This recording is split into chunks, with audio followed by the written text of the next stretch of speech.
Media Rusia TASS melaporkan bahwa sepanjang Selasa kemarin Rusia menyerang sebanyak 112 wilayah selama sehari terakhir dalam operasi militer khusus di Ukraina, pesawat operasional taktis, kendaraan udara tak berawak, pasukan rudal dan artileri kelompok pasukan Rusia menimbulkan kerusakan pada personel musuh dan peralatan militer di 112 wilayah, sebut Kementerian Pertahanan Rusia dalam sebuah pernyataan. Tentara Putin menyerang 5 brigade Ukraina di daerah Kharkov selama sehari terakhir. Pasukan Rusia menyerang 5 brigade tentara Ukraina dan menangkis 3 serangan balik musuh di wilayah Kharkov selama sehari terakhir, kementerian melaporkan. Unit-unit Battlegroup Utara terus maju jauh ke dalam pertahanan musuh.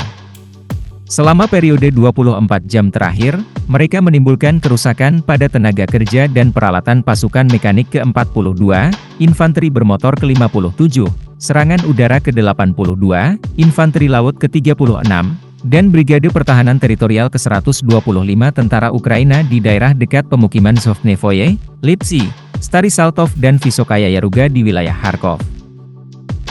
Mereka berhasil memukul mundur 3 serangan balik yang dilakukan oleh kelompok penyerang dari Brigade Serangan Udara ke-82, Jaeger ke-71, dan Garda Nasional Ukraina ke-13, rilis Kemhan Rusia.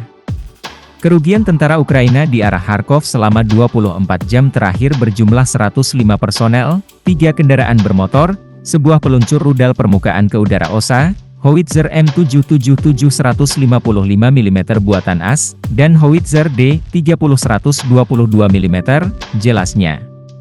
Rusia juga mengklaim, tentara Ukraina kehilangan sekitar 400 tentara dalam pertempuran dengan pasukan Rusia di wilayah Kupiansk selama sehari terakhir, kementerian melaporkan. Unit-unit Battlegroup Barat Rusia memperoleh wilayah yang lebih baik dan menimbulkan korban jiwa pada formasi Brigade Mekanik ke-28 dan Brigade Tank ke-4 tentara Ukraina di daerah dekat pemukiman Stepovaya Novosholovka dan Boguslavka di wilayah Kharkov. Selain itu, mereka menangkis serangan balik kelompok penyerang musuh di dekat pemukiman Nevskoe di Republik Rakyat Lugansk. Tentara Ukraina kehilangan lebih dari 470 tentara dalam pertempuran dengan pasukan Rusia di wilayah Donetsk selama sehari terakhir, kementerian tersebut melaporkan.